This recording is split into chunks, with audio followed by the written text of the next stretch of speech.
Jeff Bagwell of Honey Hole Fisheries right here in Tuscaloosa, Alabama is a professional biologist who specializes in lake management. If you are interested in helping build the pond or lake of your dreams, or if you need help deciding if property you own is a good location to build a pond, you can contact Jeff Bagwell at 205-799-0192. Once again, that is Jeff Bagwell and Honey Hole Fisheries at 205-799-0192. Contact him today and let him help you build the lake or pond of your dreams, or also stock your pond or lake with fish that you most desperately need.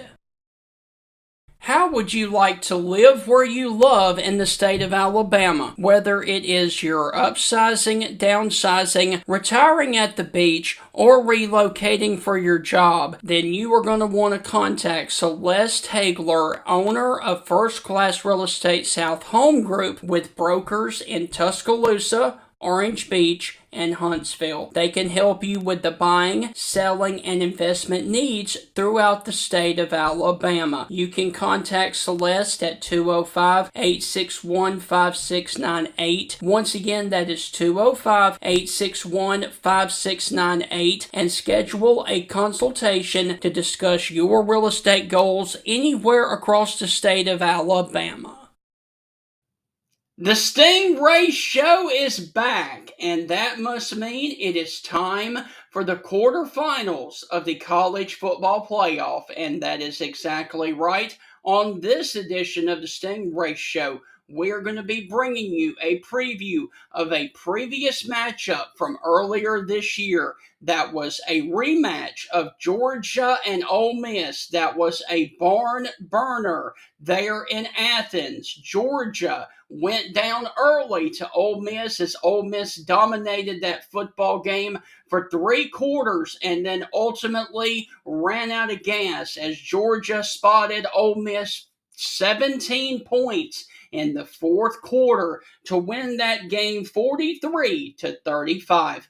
Who will win the rematch down in New Orleans, Georgia or Ole Miss? Mark Schlabach is on deck to join us right after this open, and then later on, David Johnson, Ole Miss insider, both join us for a deep dive into the Sugar Bowl matchup of Georgia and Ole Miss right here on the Stingray Show. Hi, this is Tim Brando with a reminder. Look out, you're about to feel the buzz of Stingray. This is Stephen Ray, a.k.a. Stingray, coming to you live from Tuscaloosa, Alabama. I'm Heath Hopkins. I'm here in DeSoto County, Mississippi, right outside of Memphis, Tennessee. You know, Mark, I'm going to put you on the spot. Do you feel that responsibility to pay it forward and give some kid a chance coming up in the ranks, kind of like Tony did for you? Why do you think I'm talking to Stingray tonight? Thank you, man. I appreciate that. No, I mean, look, no. Hey, Stingray, Here's the deal. When you get involved with Texas, it's like getting married to a stripper. and let me explain this. It looks good. It's kind of sexy on the surface. Yeah. But then you get the baggage, you get the drama, you get all that eventually comes with it. And that's what you get with Texas, and that's what the Big 12 learned. And Heath, any thoughts on our show moving forward? Hey, with the Stingray Show, if you don't like it, you better learn to love it, because it's the best show going today, baby. Woo! Hope everyone is doing well on this Monday morning. Want to welcome you inside another edition of the Stingray Show. And I got to ask everyone out there, is it cold enough for you at the time? Currently, right now, it is 44 degrees in Tuscaloosa, but the majority of North Mississippi and North Alabama are hovering right around the freezing mark, as it is going to be really cold over the next few days. But I will tell you where things are really heating up is in college football, and especially in the college football playoffs, as on Thursday evening, we have a matchup down in New Orleans again, where Georgia is playing for the second straight year, and they are taking on the Ole Miss Rebels. They are from Oxford, and both teams played earlier this year, like I talked about. And I do want to be honest with you guys. Currently, right now, Mark Schlabach is en route to New Orleans. He is traveling down there to cover the game for ESPN. So he requested that we do our interview with him last night. So here is what I'm about to do for you right now is play our pre-recorded interview with Mark Schlabach detailing the Georgia matchup with Ole Miss, and then after that we will come back and do our interview with David Johnson. So without further ado, here is our interview that we conducted last night, Heath and I, with Mark Schlabach talking about the Georgia Bulldogs.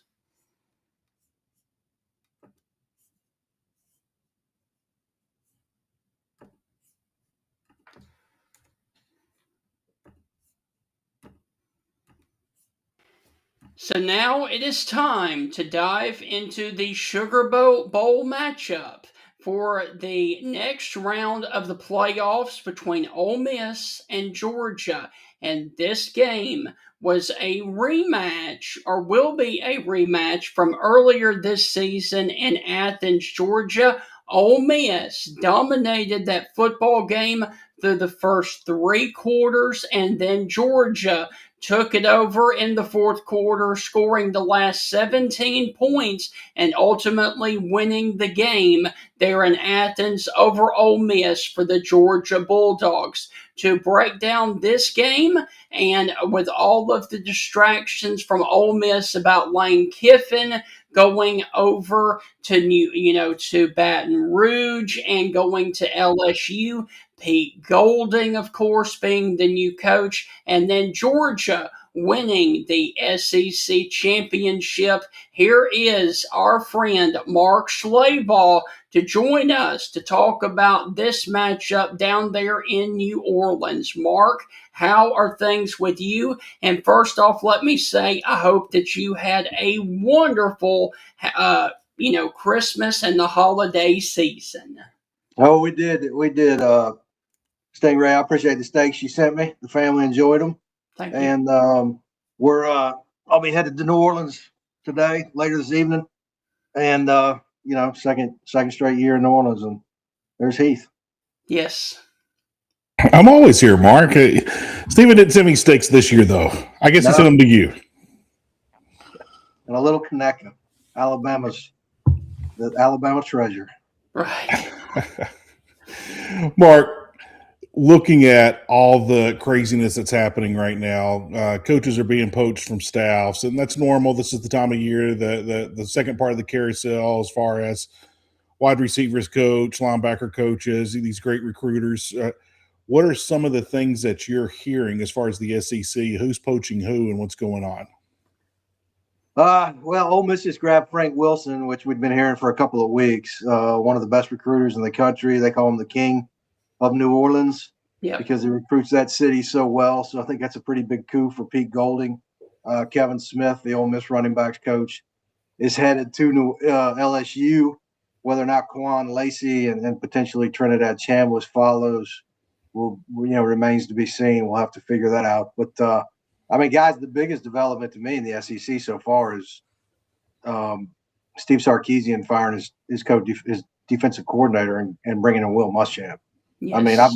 I've known Will for 30 years, and that one came out of nowhere. Nobody knew that was going down, and that tells me that Sark and Texas are all in for 2026. They probably figure they got one more year of Arch Manning left. Let's throw it all in and go after it. And I think Will does as good a job as anybody calling defenses. So it'll be interesting to see how much they're improved on that side of the ball next season. Mark, I want to keep it on coaches, but you brought up Sark in Texas. And I remember when Arch was a senior, coming out of high school. I asked a lot of people, I might have asked you on the show, I was like, will Arch Manning be the first 8-figure player, career earnings in college football? And everybody told me there's no way a college kid will ever earn 8 figures in his time in college. I think we all know now that's not the case. What's some of the things that you're hearing about some of these college kids and what they're earning? What's one that just blows your mind and like, wow, you don't have to mention names, or you can, but what's something that you've heard that like, wow, they're really paying this is what the market is calling for?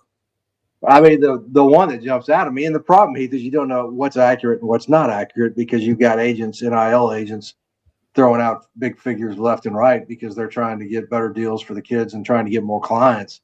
But Mensa, the Duke quarterback, supposedly getting $4 million over 3 years. I mean, that is insanity. And he's coming back to school, and he should, because he's not going to make that much in the NFL. I had somebody tell me earlier in the year, and we may have talked about it when I was on here previously, but Jeffrey Simmons is the great Mississippi State defensive lineman.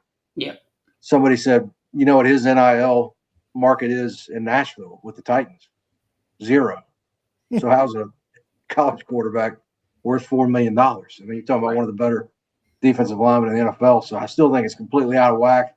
I thought the House settlement might put in some guardrails and get things in order and bring a little structure to it. But everything I've heard over the last few weeks is that the prices are only going up and poaching's only getting worse. And January 2nd is going to be one of the craziest days in college football history again.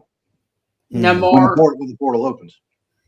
Now, Mark, before we get to January the 2nd, we have a game the night of January the 1st, the one that you're going to be there. Talk about the hype and the excitement from both teams as we get ready for round number 2 of Ole Miss and Georgia for the second time this season. Yeah, I know Ole Miss fans are really jacked up about it. I've been around the Rebels for about the past month since Lane started flirting with LSU and Florida. But you know, for Georgia, they went there last year. It was not a great trip. Right. You know, you had the terrorist attack on Bourbon Street. Kirby Smart's father, Sonny, fell and ended up not being able to come out of surgery and sadly passed away. And then Georgia goes out and loses to Notre Dame in a game that was delayed a day because of that terrorist attack. So really a lot of bad memories in New Orleans, and I'm sure Georgia and Kirby would like to make new memories, better ones. But the Ole Miss people are really, really excited. You know, I think the Lane Kiffin stuff is not completely gone away, but you're hearing less and less talk about Lane in Oxford, which is good. Pete Golding, they did I was at the first game against Tulane. I thought the play calling and the game plan were really good. Came out and scored 2 quick touchdowns and took complete control of that game. You know, and the first game was competitive. I was at that one in Athens too. I mean, Georgia had to outscore them 17-0 in the fourth quarter to come back from a 9-point deficit to win 43-35, I think it was. So, you know, if Ole Miss makes some stops on defense in the second half, like they didn't do in Athens, I think it's going to be a competitive game again. But I think Georgia had over 500 yards of offense in that game, over 220 rushing. So I think that's the big question moving forward is, you know, on Thursday is can Ole Miss slow down Georgia's offense? Right. Mark, I live here in Northwest Mississippi, just right outside of Memphis, Tennessee, and I'm surrounded by Rebels. They're everywhere I go. I even get some of my family, but all of them are highly concerned of them being just kind of sidetracked and all this, because half the staff, I shouldn't say half, but some of the staff is spending a lot of time down in Baton Rouge. And they're going back and forth and double duty and all this. And they might be excited, and they should be, but I think they kind of know in the back of their head what's going to happen in this game. What have you heard about this coaching change and these coaches pulling the double duty and all this craziness? And it has to be a distraction, not a small one, not a mid-sized one, but a massive one. No, I mean, I think if you, it's uncomfortable, it's awkward, no matter how much you say you want to do what's right for the kids and do right by the kids by sticking around and finishing the job and giving them the best chance to win. it never works because you're worried about hiring a staff, you're worried about retaining your roster, you're worried about putting together a transfer portal class, getting the NIL lined up. You're distracted, and we saw it with Buster Faulkner, the Georgia Tech offensive coordinator, Saturday, and the Pop-Tarts Bowl. We saw it with the Tulane coach who's going to Florida. In the first round of that game, we've seen it time and time again, going all the way back to Mark Richt when he was at Florida State under Bobby Bowden when he took the Georgia job. They got beat 13-2 in the national championship game. Lane Kiffin lost his job on a Monday because he was spending too much time on Florida Atlantic. Monday before the national championship game. So right. I don't know. Charlie Weiss did a fantastic job in that Tulane game, calling the plays. And Kevin Smith's now going to LSU as well. So there's another guy leaving. But, I agree with you, Heath. And this is a much different Georgia team than I think they faced the first time. I think that was a big milestone moment for Georgia coming back from a 9-point deficit in the fourth quarter to win that ball game. And I think they've only gotten better week to week. Mark, in your opinion, what is the X factor for both teams if they are to move on to the next round of the college football playoff? I think for Ole Miss, it's obviously can they run the ball. Other than playing better on defense, I think it's can they run the ball, because they didn't do it in the first game. Kawan Lacey, their fantastic tailback who leads I believe he leads the FBS or the Power 4 in rushing touchdowns this season. Can he, is he going to be as effective? He's got a banged up shoulder that he hurt against LSU. Against Tulane. Saw some reports on Sunday that he was at practice but was wearing a brace on that shoulder. Georgia's not the kind of defense you want to play with a bruised or a banged up shoulder because they're physical and they're going to hit you. For Georgia, I think it's figuring out a way to contain Trinidad Chambliss, get off the field on third down. That was really their Achilles heel early in the season. They've been better in the last 4 games.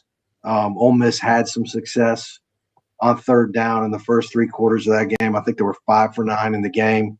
So, get off the field, get the ball back for your offense. Georgia guys, I think they never punted in the first contest in Athens. Right. Didn't punt one time. I think the punter may have been on the sideline watching Netflix or something, but I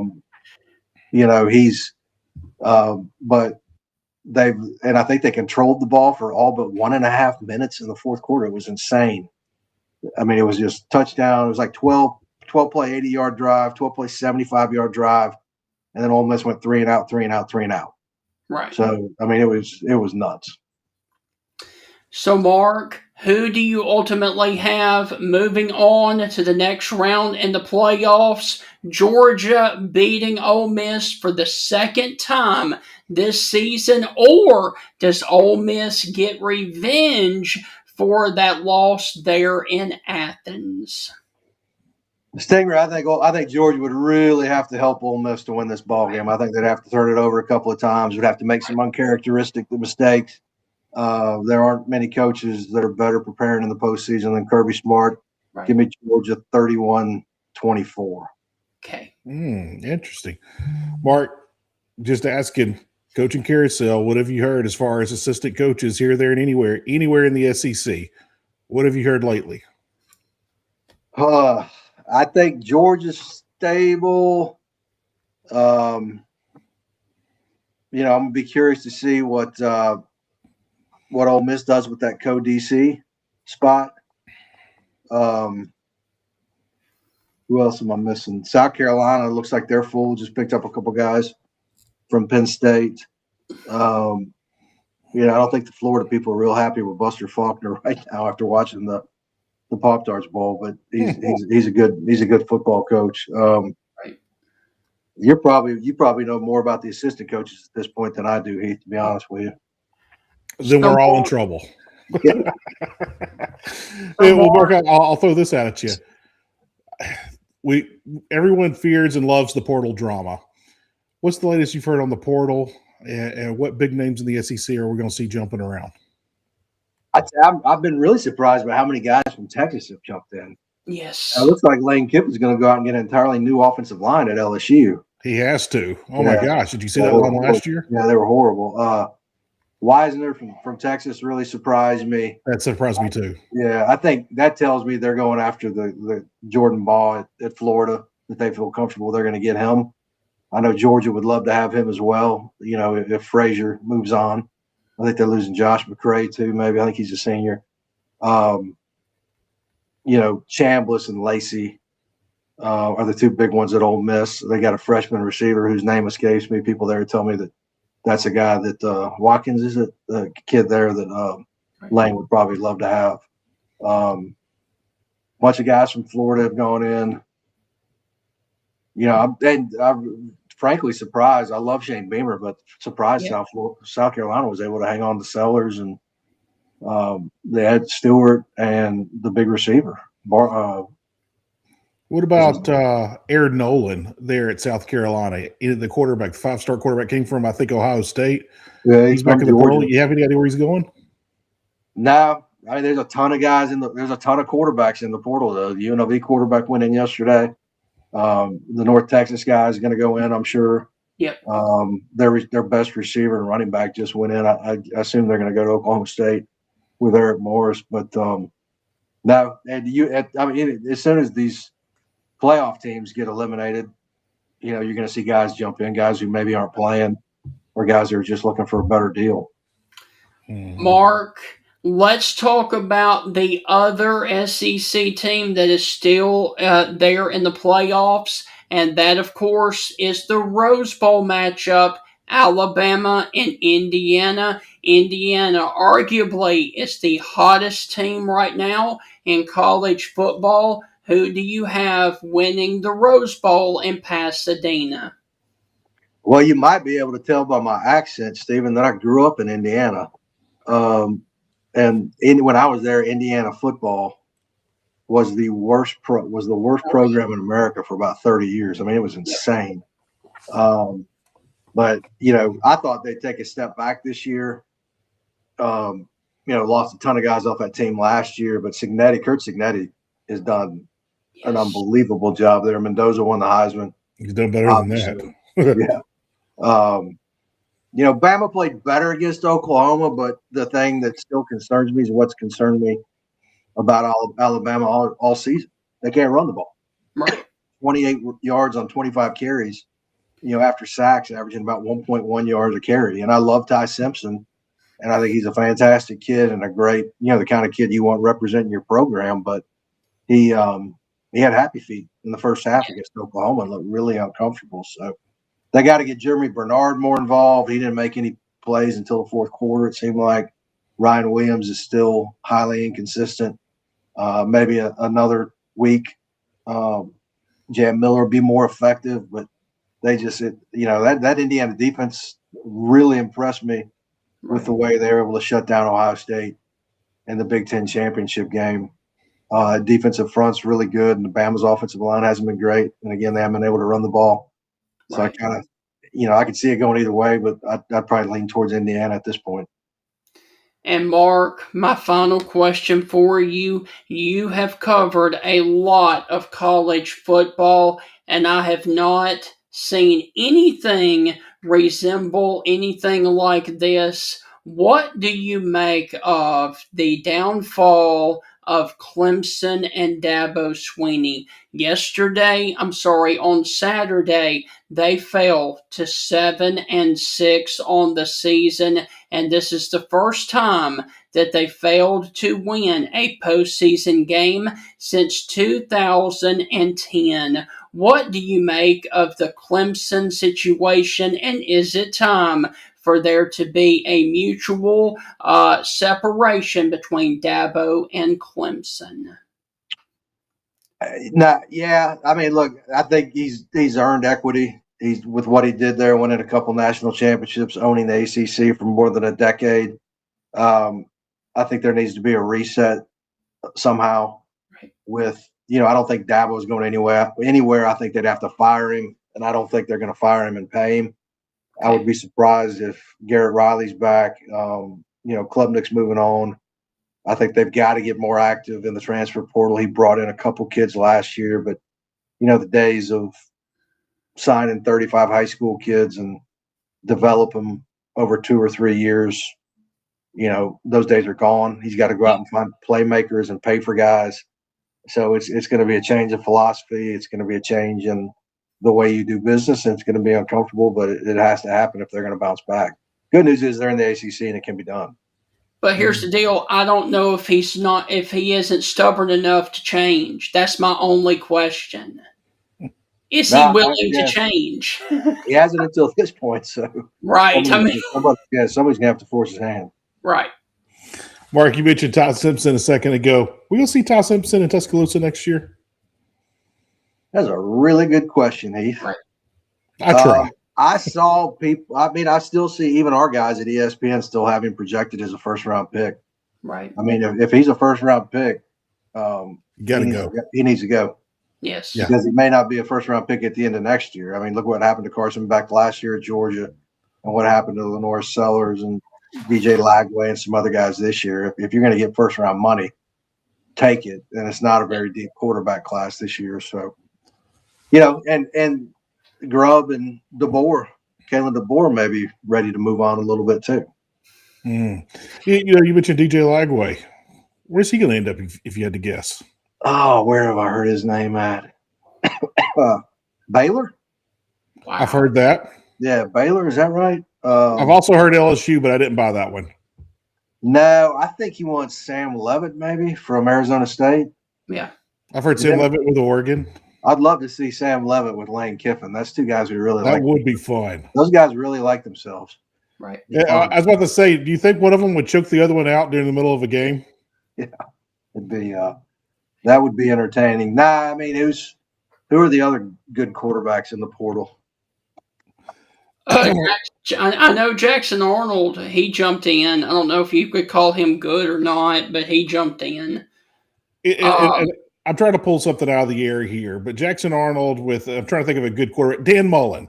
What if Jackson Arnold went to UNLV and reinvented himself? I mean, would that be a good fit? I mean, where's a place that Jackson Arnold can go and fit in somewhere, and not just fit in, but just really develop?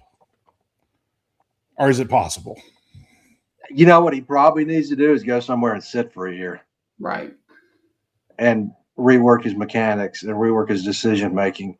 If I'm a head coach, and I don't know that I've ever talked to Jackson Arnold one time in the last 2 years, but if I'm a coach, I'm not hitching my wagon to Jackson Arnold. It already cost Hugh Freeze's job. Yep. And we've had one of the beat writers on from Oklahoma, and we asked him, what happened? And he said when Jackson Arnold got thrust into the bowl game as a true freshman and all these expectations were on him, that's when we saw the different Jackson Arnold. And said we saw it in the spring, we saw it all the next year there in Norman, that he just couldn't handle all the extra pressure that came with it. And he said, you think he would grow out of that or adapt to it, but he never did. And then he goes to Auburn. I was like, well, that's the worst case scenario. Coach is on the hot seat. You're going into a hotbed with coach on a hot seat. That's never a good situation. And so I just kind of sat there and I thought about Jackson Arnold, and I was like, what's the best format for a kid like that? And I like what you said. Let him go somewhere, sit, redo his mechanics, things like that. I'm going to step out of the SEC for 1 second. What have you heard about the Utah job? The DC's taking over, right? You say the Utah job? I don't know. I haven't read a single thing. Yeah, I think it's Morgan Scally, right? Is that his name? Yeah, I believe so. Yeah. He the guy that was named the coach in waiting, then they removed the coach in waiting because he made the inappropriate comments, and then he ended up getting the job. But that was weird. I trust Kyle Whittingham enough to believe that he said he went out on his own and wasn't forced out. Morgan Scully, I believe it is. Yeah, I think he's getting it. We were talking about the quarterbacks. Byron Brown, I would think, is going to Auburn to follow the coach there. Then Sorsby from Cincinnati is going to be one of the most highly coveted guys. Drew Mestemaker from North Texas, who threw for over 4,000 yards. He's the kid that didn't even start in high school. he could go to Oklahoma State or he could go somewhere else. Dylan Raiola still looking for a spot, and the kid from TCU, Josh Hoover, who threw for a ton of yards, but threw too many interceptions. So, Mark, I want to talk about you briefly. So, as we walk out the door, you have written over a dozen books, and a lot of them have been New York Times bestsellers.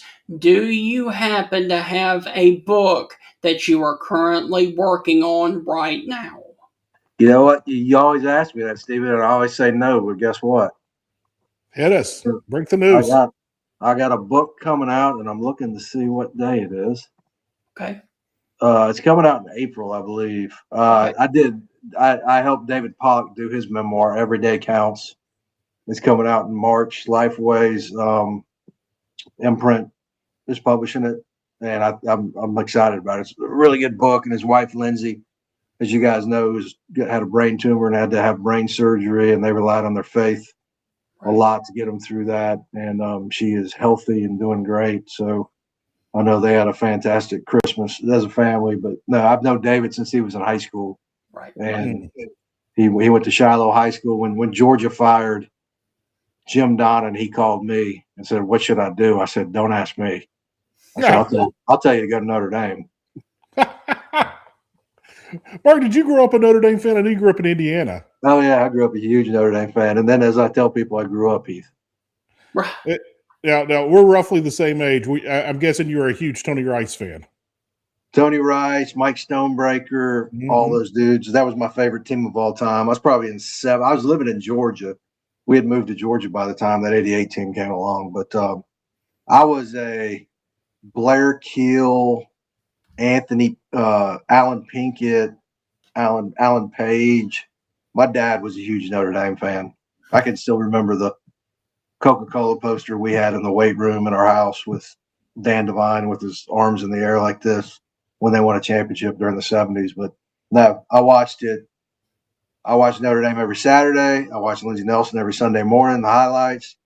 My first newspaper job was delivering the South Bend Tribune. And every Sunday morning I would read a story about how Jerry Faust lost again. But it was, we lived like probably 40 miles from campus. Right. Mark, I've never asked you this. We'll make this a personal piece on you. Who was your first favorite player? Joe Montana. Interesting. Yep. And who was your first favorite coach? Mike Ditka. Nice. Yeah, I was a Bears fan. Still am. Right. Was excited about watching them last night, and I'm a Cubs fan too, unfortunately. But I got to see them win a World Series, so that was probably my wedding, 3 kids, fifth greatest day of my life. There you go. I don't want to get in trouble. Mark, look, as always, thank you for taking time to join us. Be safe in your travels going to New Orleans. Hopefully, it will be a much better time for you down there this year rather than last year. Go and enjoy some Cajun food for all of us. Happy New Year, and we will catch up with you later on, my friend. Happy New Year's, guys. Thanks for having me. Good to see you again. Take care, Mark.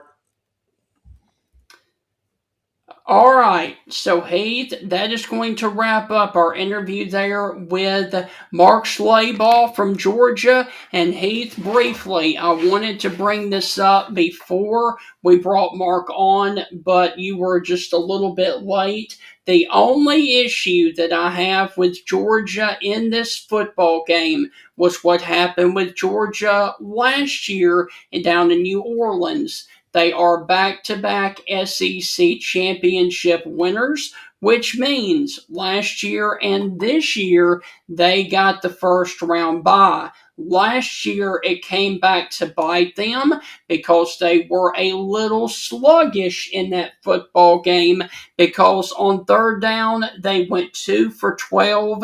They went 0 for 3 on third down, and then they had 2 turnovers. And of course, Notre Dame had the home game, and Ole Miss this year had a home game.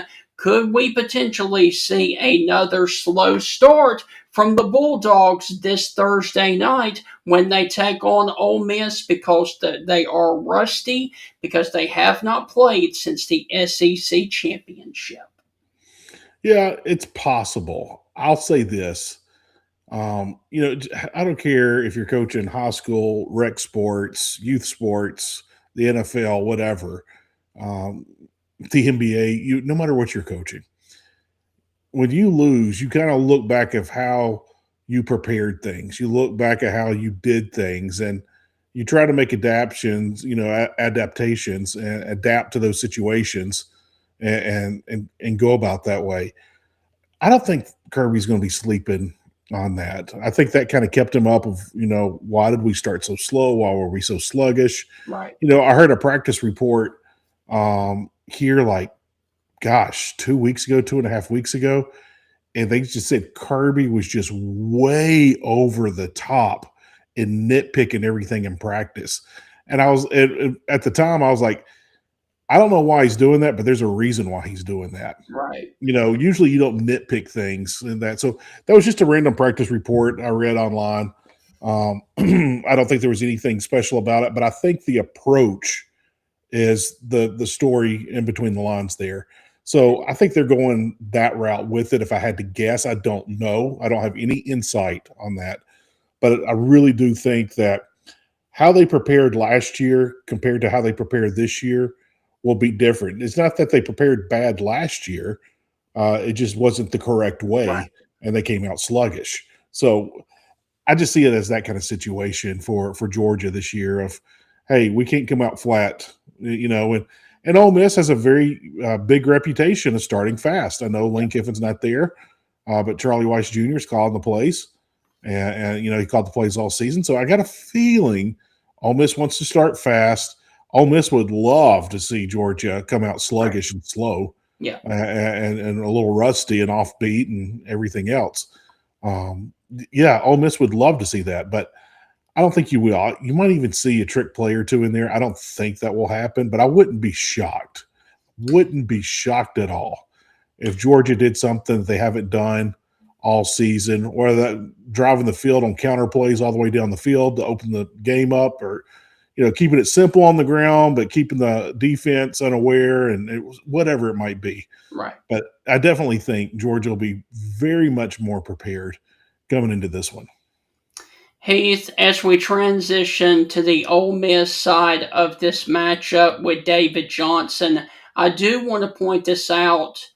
This is not Lane Kiffin's team anymore.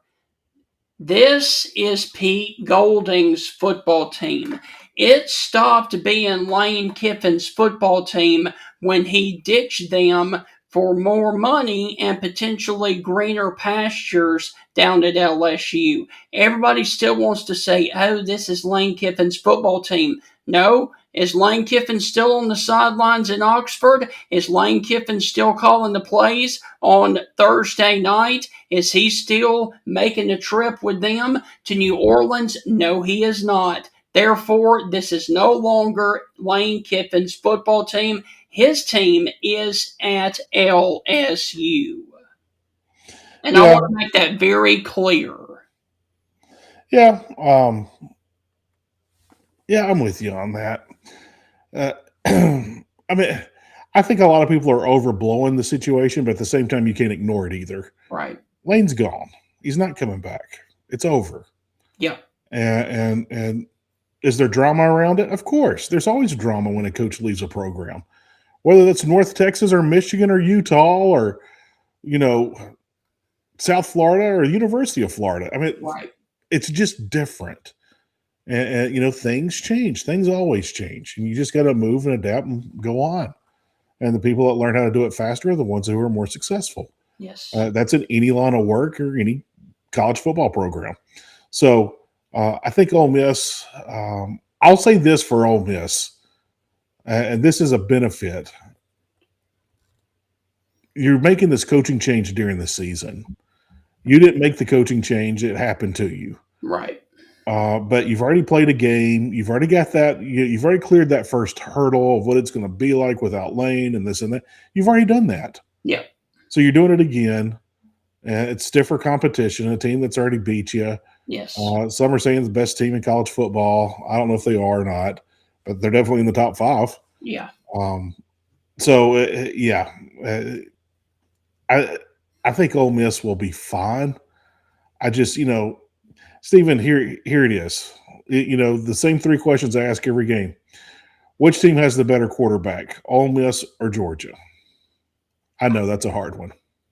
I'm going to say Chambliss. You can say Chambliss because Chambliss has more yards and more touchdowns, but you look across the field and the number 1 quarterback in the SEC with the highest quarterback ranking has a big G on the side of his helmet. Right. So, I mean, it depends on how you look at that and answer that question. Now, coaching, Kirby. There you go. And, and this game's on a neutral right. A neutral field. So, neutral field, quarterback is tit for tat. And then, but when it comes to coaching, it's nowhere close. Right. And so, who's got better athletes? Who's got the better roster? Georgia. Who has the better offense? Maybe Ole Miss. Maybe. Right. I'll give you that. They might be the best offense in college football. Who has the better defense? It's Georgia, hands down. And that Ole Miss defense is not bad. My final question for you before we transition to the Ole Miss side. If Lane Kiffin was still coaching in this matchup, who do you feel like is the better coach, Kiffin or Kirby? I would say Kirby. I agree with you. I agree 100%. Well, who's got more national titles? Kirby. So, I agree. Well, who's got more national titles as assistant coach? Kirby. Yes. Who's got more as a head coach? Kirby. Can Ole Miss win this game? Absolutely. Yeah. Can Ole Miss win this game in a blowout? They could. Do I think Ole Miss will win? I just don't. I think there's so many things happening, so many moving parts going on, but push comes to shove, there's no moving parts. Ole Miss is extremely and uber talented, but Georgia is too, and a little bit more. And I think that's why you got to lean toward Georgia. If that game was played in Oxford this year, it might turn out like the game last year. Ole Miss would have won. Yeah. I don't know, man. I know this. I know this game last year in Oxford was a great game. I know the game this year in Athens was a great game. I expect this game in New Orleans to be a great game. I mean, hey, if it's baseball, this is the final game of the series. This is the rubber game. Right. This is the Sunday showdown. You got to split. So whoever wins it takes the series. So I'll lean toward Georgia. And finally, Georgia, as of this taping on Monday morning, is a 6.5-point favorite over the Ole Miss Rebels. And to start the week, the over-under is 55.5 points. I'm surprised it's not a little bit more. That's probably about right. I'll say this. I would figure that game would probably end up in the 60s. I'll say this, Stephen. If Ole Miss comes out and jumps on Georgia early, I think Georgia could storm back just like Ole Miss did in Athens this year. They jumped on them. They stayed on them. And as later as the game went on, Georgia got their feet under them. Georgia delivered the knockout punch. Georgia got back in the game. Then they delivered the knockout punch. And the game was over. Yeah. So if Georgia gets down early, I think Georgia can come back. If Ole Miss gets down early, I don't think it'll be pretty. Right. All right. So let's go ahead and transition to the Ole Miss side of this matchup as this dream season for Ole Miss continues. but not without a lot of drama like we've already talked about to the nth degree. As soon as we run these commercials from one of our amazing advertisers, we are going to be right back with David Johnson of Ole Miss 365 to talk about the Ole Miss Rebels right after this. And he's David Johnson. He is an Ole Miss insider through and through. And not only that, he's a great guy. Yes. I mean, he's a phenomenal guy, and I really enjoy his takes. I enjoy his professionalism. But man, he's just such a legit, straightforward, genuine guy. You just like him. David Johnson on deck right after this. Christmas time and the holiday season is fastly approaching, and let me tell you about the best place to get good-looking game day gear. J&J Apparel is your trusted location for one-of-a-kind, officially licensed collegiate apparel for the following teams: Alabama, Auburn, Mississippi State, and Ole Miss. They have been serving those fan bases since 2004. Get it online at jnjapparel.net. Once again, that is jnjapparel.net, and there you will find unique polos, tees, and hats for Alabama, Auburn, Mississippi State, and Ole Miss. So head on over there now to J&J's website and get some officially licensed collegiate apparel for the fan in your life for Alabama, Ole Miss, Mississippi State, and Auburn through J&J Apparel. The chill is in the air, and what goes well with cold weather? Soups. The Coker Market, located in Coker, Alabama, has the following soups to choose from: meaty vegetable soup, which is absolutely delicious; loaded potato soup; black bean soup; smoked ham and white bean chili; regular chili, which is another great option; or Creole gumbo. Now, the Coker Market is open Wednesday through Saturday, 11 a.m. until 7 p.m. And to find out which soups they are going to have each day, you can find out at the Coker Market's Facebook page, The Coker Market. So check out their Facebook page today to see what kind of soups that the Coker Market is going to have, and go by there and get warmed up with some of the soups there at the Coker Market. Heath, what's up, man? Hello, Stephen. How are you? I'm doing fantastic, man. Make sure that you got your mic on. It's on. Okay, good. Okay. So, Heath, we are back live, and I tell you what, man, this is going to be one heck of a matchup between Georgia and Ole Miss, and we really do want to thank Mark Schlabach for joining us right there and earlier last night, as he is currently en route to New Orleans to cover this football game for ESPN. Yeah, Mark, senior writer at ESPN, college football insider, SEC guru. Mark knows it all. You know, whoa, my phone. Sorry. You good? But, I was talking to Mark a couple of weeks ago, Yeah. and we were just chatting by text, and Mark is so keen on so many things going on in college football. And I heard a tidbit of news that no one had reported yet, and I related it to him. I was like, hey, I just heard this. I don't know if you've heard it or not. And shockingly, and I want to say it was like a Thursday or Friday, Mark goes, I heard that Monday night. And I was like, wow, Mark had this news at the beginning of the week. Right. And so, Mark is very well informed. He knows what's going on. And I like where Mark's at now in his career, where he chases what he chases. And if he doesn't know about it, he'll just tell you. He goes, yeah, I haven't looked at that. So-and-so's on that. I trust whoever. He'll name someone.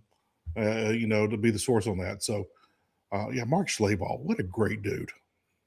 All right, so Heath, we are awaiting the arrival of David Johnson to join us. So let's go on ahead and transition into a little fun talk while we wait. And that, of course, is going to be the National Day of today and some of the national history of today. And let's begin. Today is December the 29th. Heath, today it is National Chocolate Candy Day.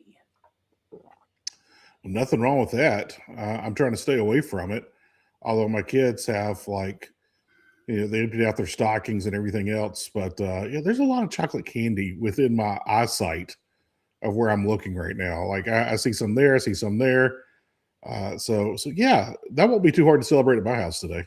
All right, Heath, the word chocolate comes from the Aztec and Mayan cultures back down in Central America and South America back through 1100 BC. And then it was taken over and put into a solid form in the country of Dutch over in 1828. Okay. I got nothing for you on that one. Yeah, I don't have anything either on that, but I did want to tell you, and here's something else I was talking about. Before it was ever made into a sweet candy, chocolate was ground into a beverage, and this beverage was used for medical purpose only. Can you only imagine how nasty that was without any sugar in it? Yeah, but it was obviously better than what they had. Right. It just kind of grew from there. Because if it didn't grow, we wouldn't have it today. Gotcha. All right. So, Heath, I do want to ask you this moving forward. Today is also National Card Playing Day. So, what is your favorite card game to go to when you are with your family? I always was a big fan of spades. Kids love Uno. There's a new game my kids were playing during Christmas. It was in one of their stockings. I'm trying to think of the name of it. It's something like Taco Cat. Oh my gosh, I can't remember. Taco Cat something. It's got like 5 names to it. And you're like, what in the world? But I was like, cat tacos. Don't you get that at the Chinese buffet, across town? But anyway, but that's just some of the card games. Man, I used to play a ton of card games. Right. In my teens and 20s. Slow to my 30s. Played a good bit in my 30s as well. Played very little in my 40s. Well, I have to be honest with you. I have never played poker. Well, you can always start, Stephen. Have you? Yeah, we played penny poker in college a lot. Right. I remember everyone would freak out like when you would raise a quarter, like, oh, come on, man. Right. But we used to play some penny poker back in college. My favorite card game is blackjack. Hit me. Well, there you go. Yeah. I was a big fan of blackjack. Yeah. You just got to count to 21, right? Yeah. But of course, there's more to it. But blackjack's a fun game. Gosh, Stephen, I haven't played blackjack in forever. Go to the casino, man. It's right down there in Tunica. Go on. Yeah, I could probably be at a blackjack table. If I left right now, I could probably be at a blackjack table in about 20, 25 minutes. But it's funny, Stephen. Those casinos don't stay in business by giving out money. Yeah, I used to tell people that all the time. That's right. People are like, you don't go to the casinos? Like, casinos don't stay in business by giving out money. Right.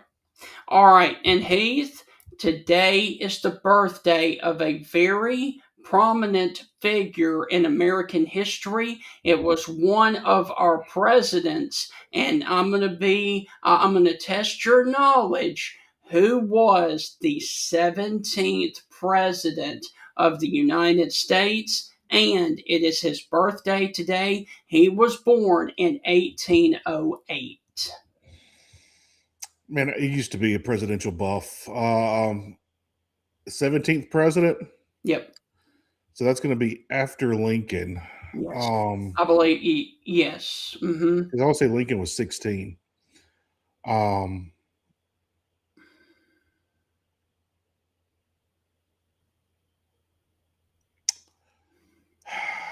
don't know. Grover Cleveland. I have no idea.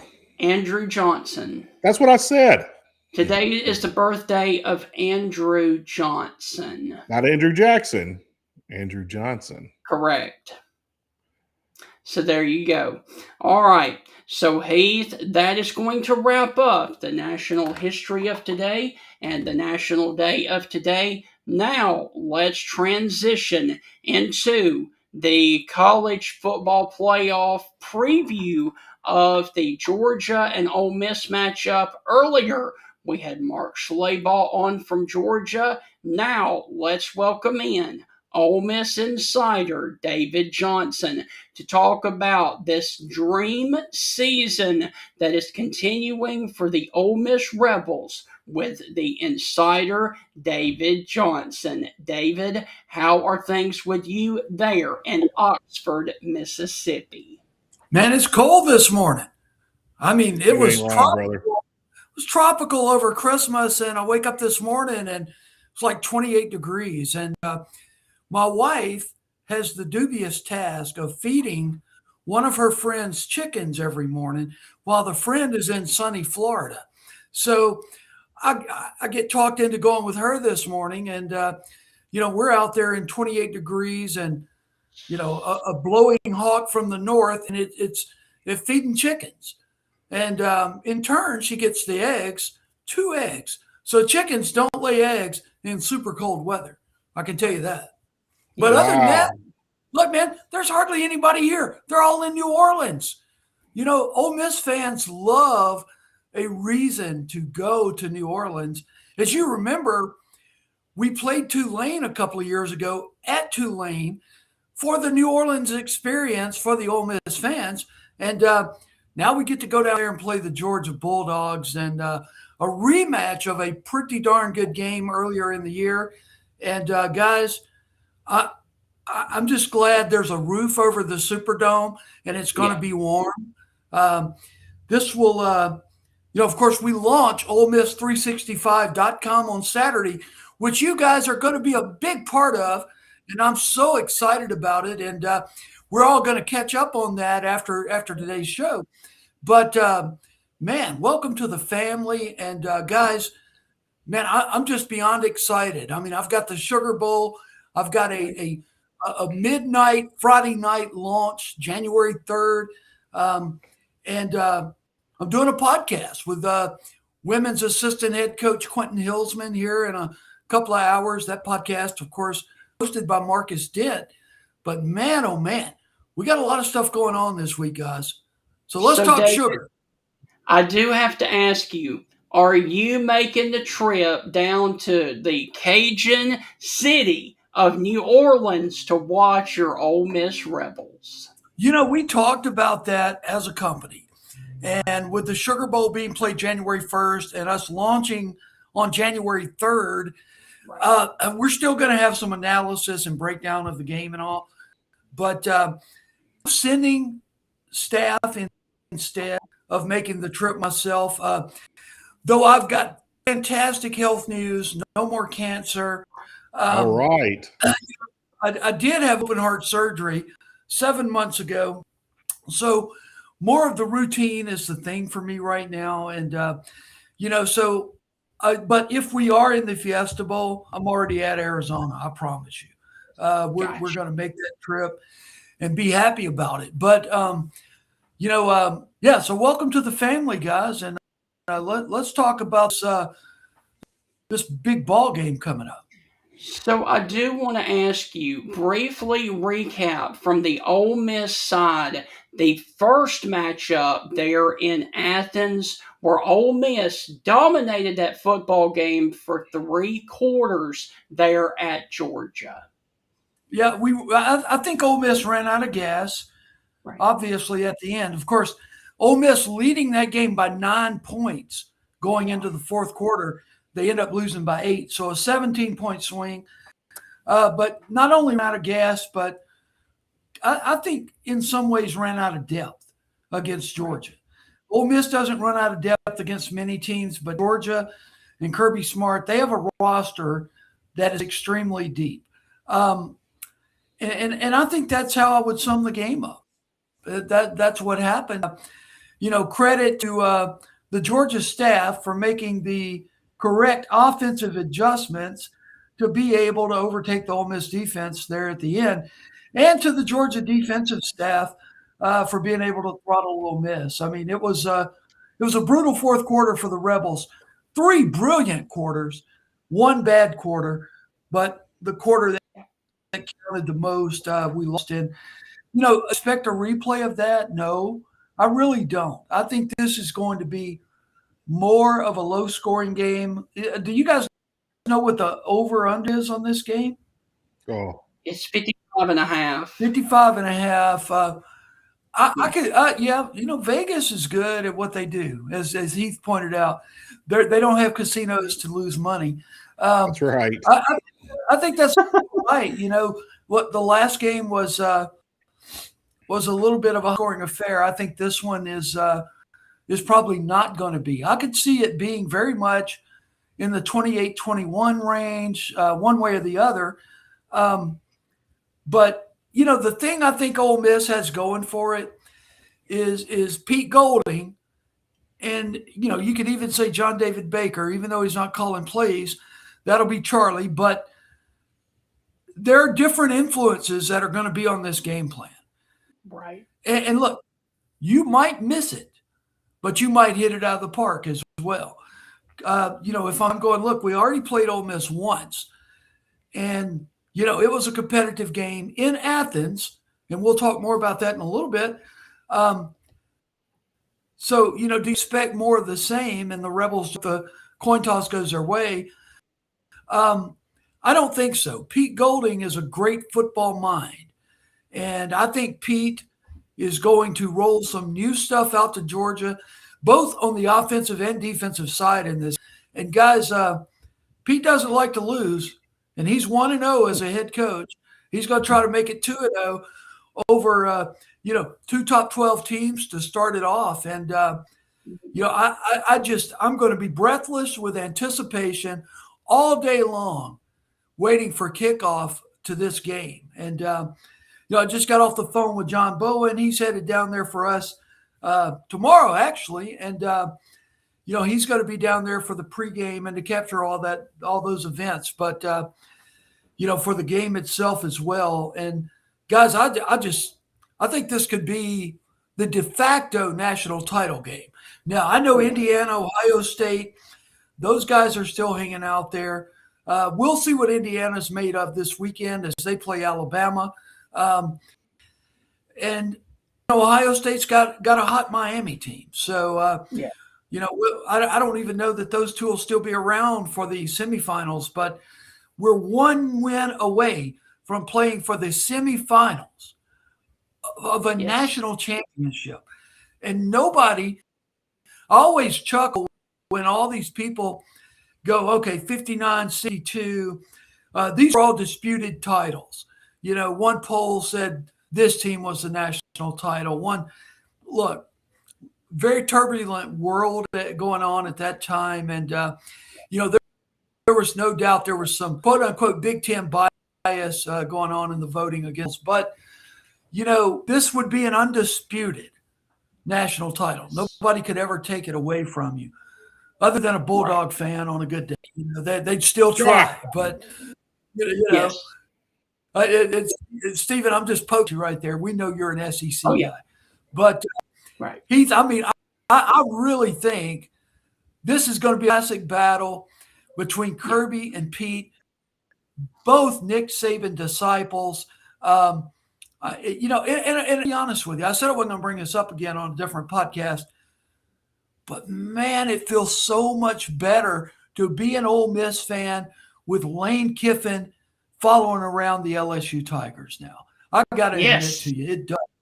Yes. Do you not agree, Stephen? Do you not agree, Heath?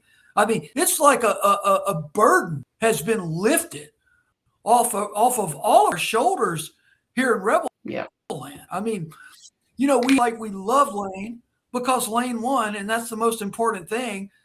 But there were more than me muttering under their breath about, man, this guy is ridiculous. The hot yoga, the stuff. Look, the healthy eating. Look, Pete Golden eats healthy. He takes vitamins called a steak. And, he's going to get his hot yoga in climbing up deer stands and out in the woods. That's Mississippi. Right. This Hollywood BS was not Mississippi, but we all tried to put ourselves, our round selves, into a square hole to pacify, forgive me if you're Catholic, the Pope. And, it just didn't feel right. It honestly didn't feel right. And this feels so much right. I mean, look, and you're seeing Kelvin Bolden leaves LSU to come back to Ole Miss. Frank Wilson is now an Ole Miss Rebel. I think word's getting out on Lane that you might not want to work for him and you might not want to play for him. So it's going to be interesting to see how he does in the portal. Now, look, LSU is going to offer a lot of money to these portal players. There's no doubt about it. But you know what? I'm going to stop. Why are we talking about Lane Kiffin? I brought him up. I'm ashamed. I feel good to be an Ole Miss this morning. Right. I can tell that. And you see that red jersey hanging on the wall? Mm-hmm. My son's jersey that they played LSU in the year LSU won its last national title. Joe Burrow was the quarterback. Yep. And Ole Miss set a single-game rushing record that night. I think it was 440 yards against the eventual national champion. And here I am. I'm talking about LSU, guys. I need to quit this. Let's talk about the Sugar Bowl for LSU. Yes. Right. David, let me throw something out at you. A lot of people only want to concentrate on the negatives, but I'm always wanting to see both sides in all angles. And here's the thing that a lot of people aren't talking about. Let me say this. This is what they are talking about. Lane Kiffin's gone. Lane Kiffin's not there. The leadership of Lane Kiffin. There's a new wrinkle now. Pete Golding has wrinkles. And here's the fun thing. No one knows what those wrinkles are because there's not really game tape out there. You can't really go back and look at, hey, what did he do back in 2017 against this team or against this offense? There's nothing there. And so, yes, is Charlie White still calling the plays? Yes, he is. But with that being said, you got to think that they're approaching this game completely different. On the reverse side of that, again, seeing it from both angles, Stephen and I talked about this earlier in the show. Georgia last year came out flat. Yes. They had the bye. They came out flat. They didn't look good in their first game. And so me and Stephen were talking about that. That's the perfect recipe for Ole Miss. Georgia comes out a little flat. Ole Miss is able to get a couple of quick scores. But again, looking at it from both sides, what if it happens the other way? What if Georgia comes out just humming? Ole Miss comes out a little flat, and Ole Miss gets down early. So we got all kinds of things, tons of moving parts going on in this game. There's a ton of moving parts in every game. But this game, it's a little bit more. And there's a lot more on the line. Your thoughts on the dynamic of Pete Golding coming in, what wrinkles could we see or have you heard? And what do you expect about Georgia? Because I told Steven, I was like, I don't know how Georgia prepared last year, but I can tell you this, they're preparing completely different than they did last year, so they won't come out flat. Your thoughts about all of that? Yeah, well, the first thing I would say is you have two teams in a national quarterfinal game. There's a reason they're there. I don't think either team comes out flat. I think the thing you focus on there is that which team comes out more calm, if you will. Calmer. Okay. And don't let the bed bugs bite you early on, injury bugs.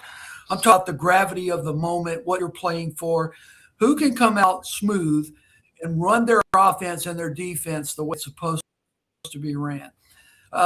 If I had to give an advantage there, it would be to Kirby Smart and the Georgia Bulldogs. Why? Because Golding is coaching his second game as a responsibilities are different. And, you got Charlie with 1 foot out the door. Now, I think early in right now, Pete wouldn't have him in the building if he wasn't, if he were not. Right. But, I think those are things. Which team can come out and catch that quick 14-0 lead? Strategery standpoint, if I can make that a word, George Bush did, so I don't see why I can't. Yeah. So from a strategery standpoint, advantage Pete because look, we've got a lot of Kirby. We've played Kirby this time in the last 14 months. Ole Miss and Georgia have met up on the gridiron. This is the rubber game. Ole Miss won the one in Oxford. Yep. Convincing, I might add. Georgia won the one in Athens by points. But, nobody knows what Pete's going to do. Right. And if I knew anything, I dang sure wouldn't say it right now. But, they're going to be a surprise for Kirby and his staff. I do believe that. We all know Pete's going to be aggressive on defense. He's going to he's going to send the blitz. So that's kind of vanilla in relativity. Kirby knows what Pete's going to do defensively. He's played him when Pete was at Alabama. Now Pete's at Ole Miss. He gets it. And outside of the meeting in Oxford last year, Georgia really hasn't had a problem solving that riddle. I think they scored 10 points against Ole Miss in Oxford, but to be honest with you, I don't think it's worked very much. So I could see mad scientist Pete Golding getting back into the laboratory and creating a Frankenstein type game plan. But truly, Heath, I really think it boils down to the team that handles the best. And personally, I don't think any pressure is on Ole Miss. Right? Look, pressure's on everybody at this point of the playoffs. But when you want to put Georgia's pressure in a bucket and Ole Miss's pressure in a bucket, the Bulldogs' pressure runneth over because they won the regular season matchup. They're Georgia, new Alabama of college football, so to speak. And, they need this win. They need this win. A lot more worse than Ole Miss and Pete Golding need this win. Now, I think the Rebels are a hungry bunch. They want more. If Ole Miss exits from the college ball season, New Year's night in New Orleans, mission accomplished this year. Oh, yes. Everybody is going to pat themselves on the back. We made the college football playoffs. If Georgia loses Thursday night in New Orleans, far, far from mission being accomplished. So pressure, I think, is on the Georgia Bulldogs.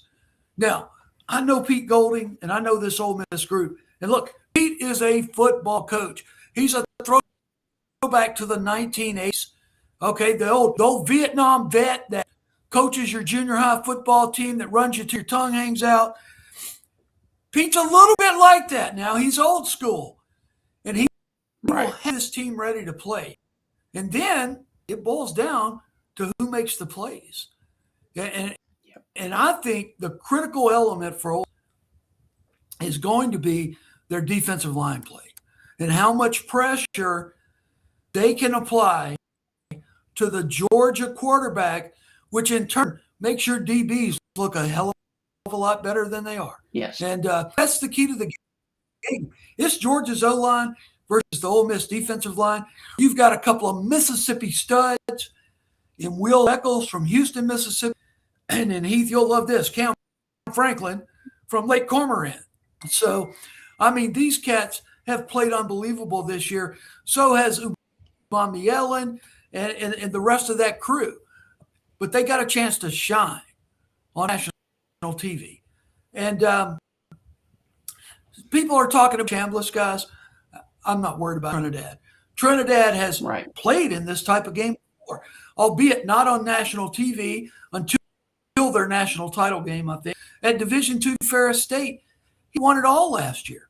So he understands fully the moxie it takes to win this type of game. So I'm not even worried about Trinidad Chambliss as long as the Ole Miss offensive line, which, by the way, year over year is the most improved unit on this football team this year.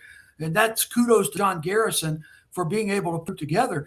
As long as the Ole Miss offense protects him, I like the Rebels' chances. I do like their chances. I'm not a betting man, but if I were, I might just take the point in this ball game, but I'm not a betting man. So you talked about the X factor on defense of getting pressure on Carson Beck. No, I'm sorry, Gunnar Stockton. I apologize about that. All right. Oh, look, is it last year, this year? Who the heck knows? But we're enjoying what's going on. Yes. All right. So you talked about that being the X factor on defense. For you, what is the X factor on offense for Ole Miss if they are going to pull the win there in the Sugar Bowl against Georgia? Yeah, look, Ole Miss has playmakers, receiver positions. We can all agree upon that. Yeah. For me, the X factor is twofold. It's how the O-line handles the Georgia D-line and how Kewan Lacey runs the football. We have got to have a rushing attack Thursday night against Georgia. Kewan's got to shine. And I'll make a prediction. If Kewan runs for 150, there's no way Georgia wins this game. That's my single prediction right there. They're going to be keying on him, obviously, but he is the key to opening up the passing game. And look, he's key in the passing game as well. He's made some unbelievable open field catches. And of course, when he does, he runs like a running back. So that's an advantage. But Kewan Lacey, if you want to chart a stat offensively, you watch what Kewan Lacey does. And I'm telling you, I think if Kewan runs for 150, Ole Miss advances to maybe face that quarterback you just mentioned, Carson Beck, who is tossing it for the Miami Hurricanes this year. Right. David, you mentioned Trinidad Chambliss, and I'm very big on once you do it once, you can do it over and over and over.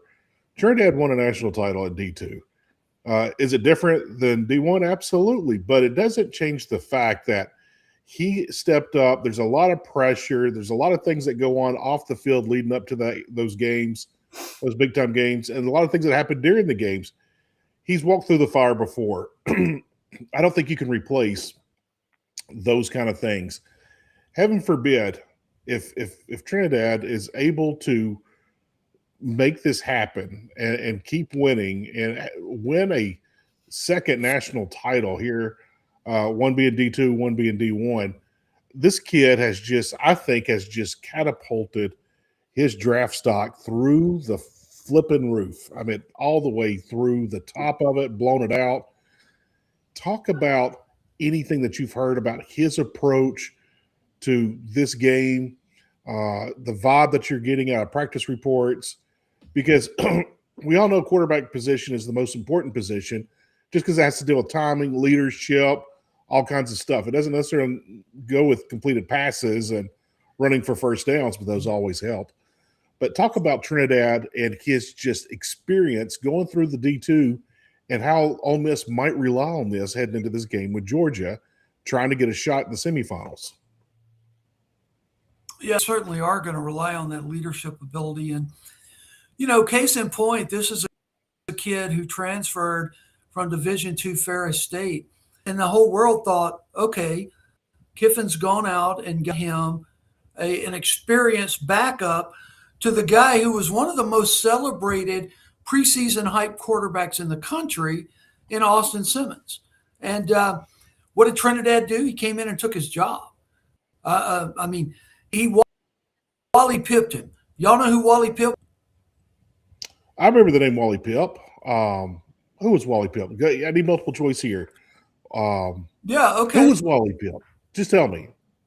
But I remember the name. I can't do multiple choice because if I throw Wally Pipp out there and I give you this guy's name, you're going to know immediately. But Wally Pipp was the starter for the New York Yankees, and he was an all-star. Yes. I'm not going to tell you his position yet. Okay, so look, he comes in one day and the Yankees have a doubleheader. He plays game one. He goes to the manager and he goes, "Hey, I don't think I'm going to play in game two. I'm going to rest up a little bit." Yep. So the manager puts in who? Who does he put in? Come on, Lou Eve. Gehrig. Lou Gehrig, the original Iron Man. And you know what? Gehrig he was a rookie. He never came out of the lineup after that. Trinidad Chambliss, a lot like Wally Pipp. Now, Austin Simmons certainly injured against Kentucky, but he's the moment. He is the Wally. He is the Iron Man, the look, if you will, of Ole Miss football. I mean, he saw the crack and accelerated. And, that's leadership. That is leadership. What Ferris State quarterback in their right mind thinks they're going in to a D4 program that has produced the likes of Archie Manning, Eli Manning, John Forcade, Chad Kelly, Matt Corral, the list goes on and on and on, and thinks he's going to beat out the most preseason celebrated hyped quarterback in America. It doesn't happen. Nope. Right. It's fairyland. It's Disney. And to be honest with you, I think that's why this Ole Miss team has a chance to win it all. They are on a fairy book ride. They truly are. Yes. I'm sorry. I'm not hosting the show. You go, Stephen. You go, man. I'm just talking a little. You're fine, man. This is awesome.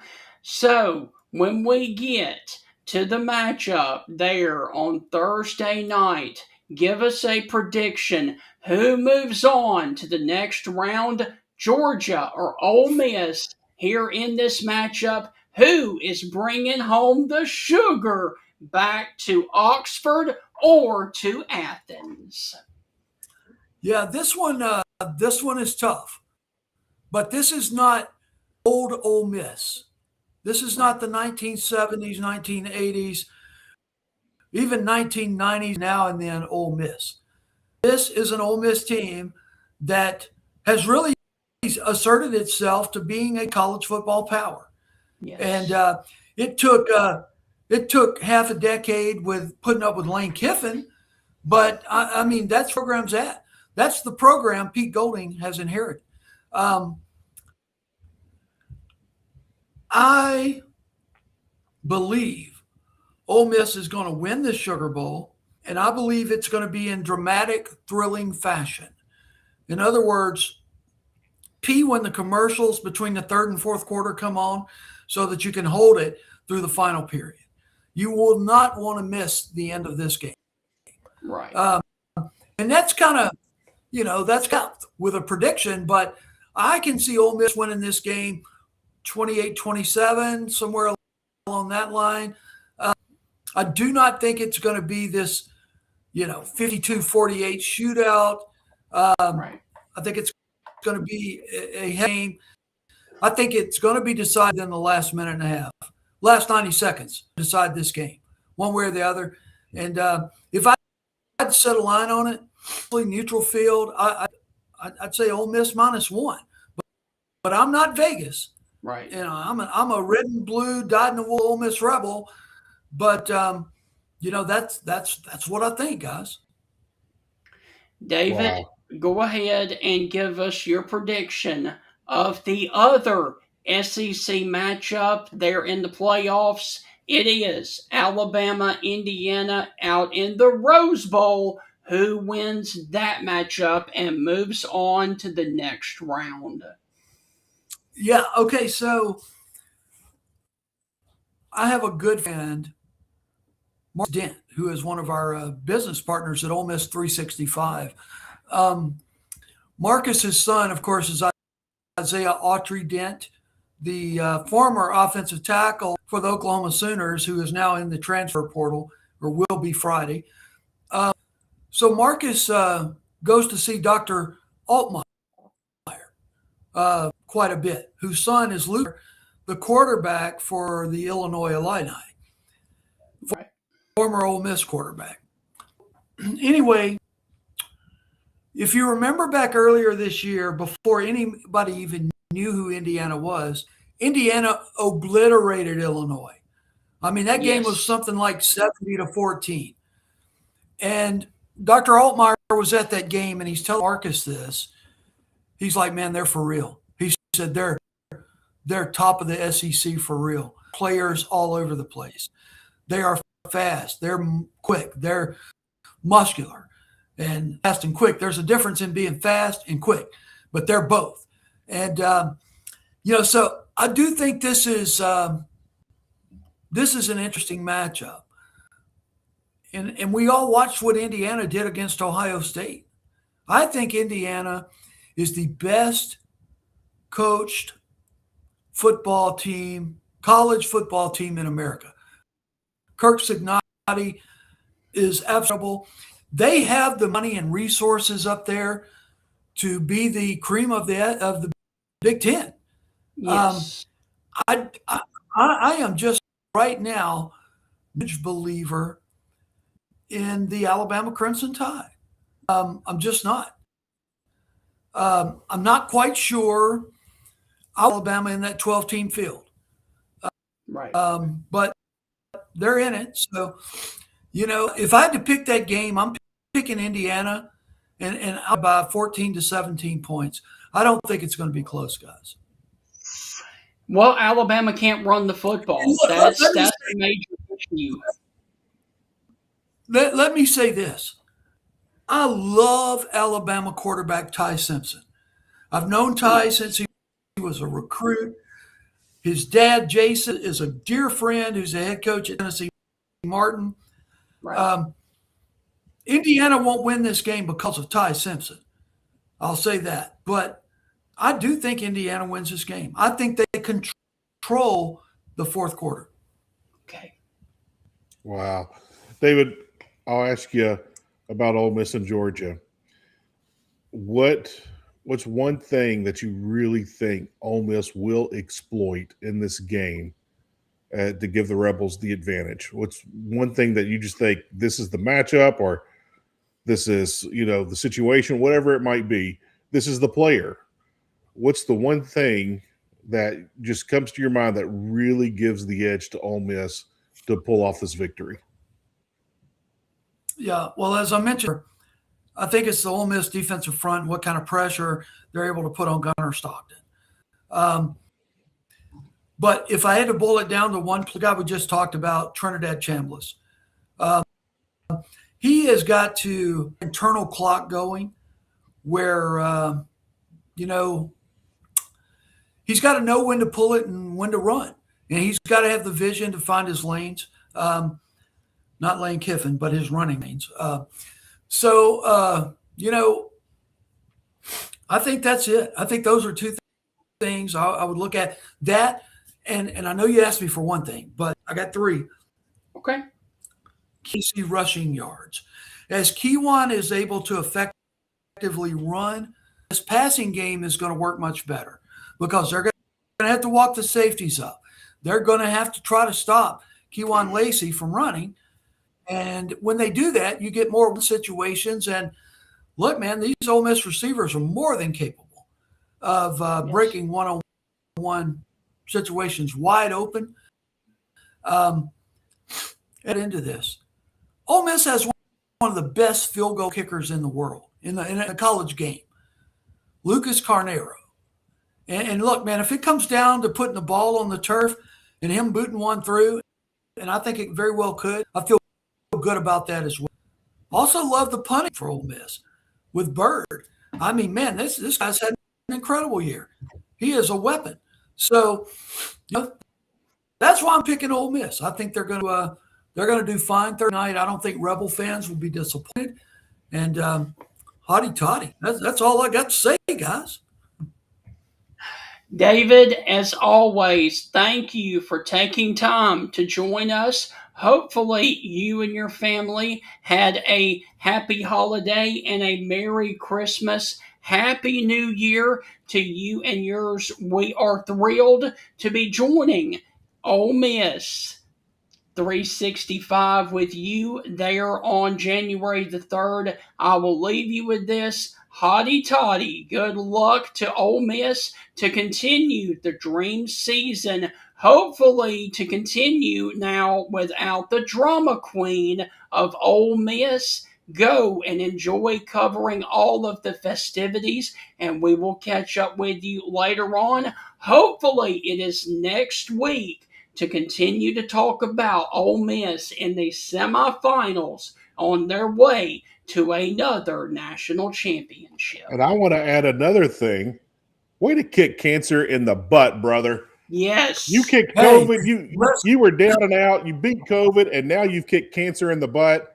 And David, brother, God bless you. I hope 2026 you kick butt all year long. Thank you.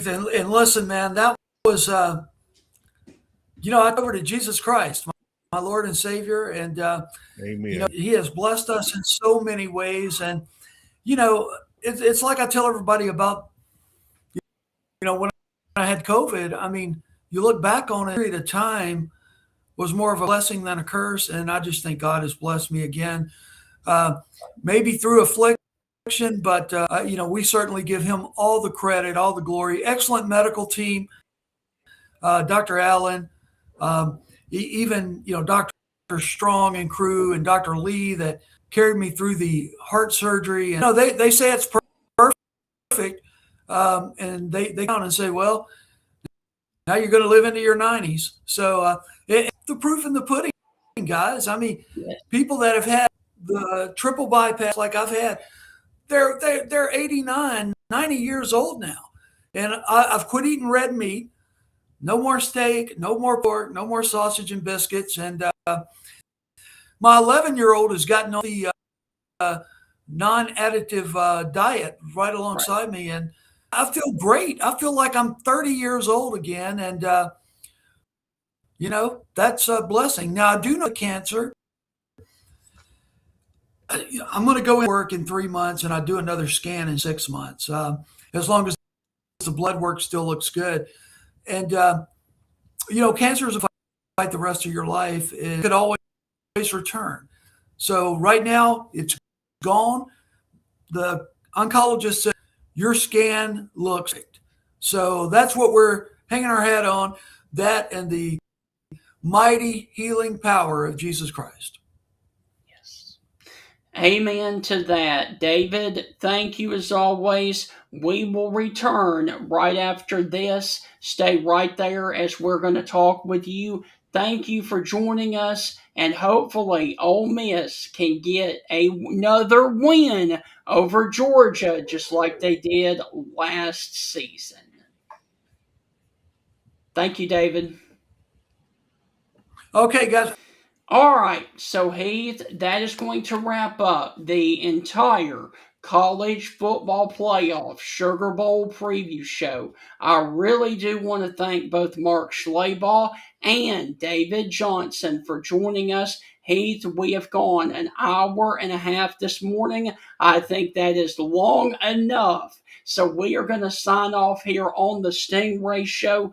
We will return tomorrow morning when we will be doing a preview of the matchup between Tennessee and Illinois with Ryan Silva of Rocky Top Insider. So tomorrow morning, we are turning our attention to Tennessee and Illinois. We will be right back here at 8:30 in the morning, right on social media, whether that be on YouTube, Facebook, or over on Twitter. And guys, we will see you tomorrow, and have a wonderful and warm rest of your day, because we are in the deep freeze here in the deep South. Yeah, Stephen, later this week, we're going to talk about some of these SEC teams that have laid eggs here in their bowl games. Yes. We're not going to beat up on Missouri and LSU too bad, but we'll talk about some of these SEC teams. They just didn't look good in the bowl. We'll talk about that later this week. You know what, Heath? You gave me a great idea. That is going to be our pre-show for tomorrow. All your great ideas are for me. What are you talking about? All right, man. Well, we're going to shut up now. This has been a great show. Thank you guys for watching. 8:30 in the morning. We will return right back here on the Stingray Show. Have a good Monday. Kick butt Monday, Steven. Yes, sir. Hey, and guess what, man? Stay warm because tonight's low is going to be in the upper teens to low 20s. Hey, I hope you kick butt or kick Monday in the butt like David Johnson kicked cancer in the butt. Yes, sir. Thank you, man. And same to you, and we will see you tomorrow. Stay warm, Steven. Yes, sir. Ladies and gentlemen, Bill Ferguson of South's Finest Meats, the official sponsor of the Stingray Show, has a message for you. Everything we do here is fresh and custom made, custom to order. You know, I tell people when they come in, you know, if you don't see what you like, ask somebody. You know, we've got the capability to process it, make it. You know, if you want a different blend of hamburger meat, we'll do your brisket blend. We'll do your chuck blend. We'll do your sirloin blend. You know, we do all that right here. We are a butcher shop. It's what we do. So please don't be afraid to ask if you don't see what you like. We can make you any size patty you want. We can make you any amount you want. You know, people call me and say, well, how many patties come in the box? Well, ma'am, how many would you like in a box? You know, you want 12, we'll put 12. You want 25, we'll put 25. That's just one of the many things that South's Finest Meats has to offer, the official butcher shop of the Stingray Show.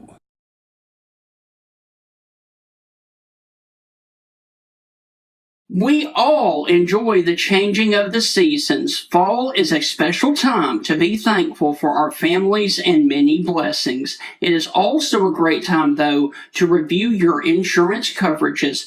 Alpha Insurance and hometown agent Jeff Nee can help you personalize your insurance needs. The more you protect, the more you save. With helpful customer service teams right here to serve you in Alabama and over in Mississippi, you can count on Alpha to provide the insurance plan that provides the protection that you need.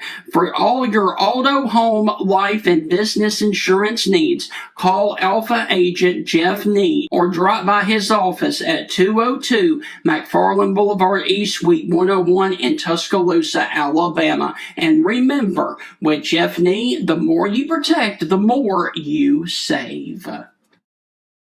For over 100 years, the Bank of Moundville has been a name clients can trust. The Bank of Moundville is more than just a bank. They're your neighbors, your friends, and your community partners. Their unique approach to financial education has always centered around families. They believe that financially strong homes today lay the foundation for a brighter futures for tomorrow's generation. You can call them today at 205-371-2227. Once again, that is 371-2227 to schedule an appointment to build your financial security. The Bank of Moundville is a member FDIC and an equal housing lender.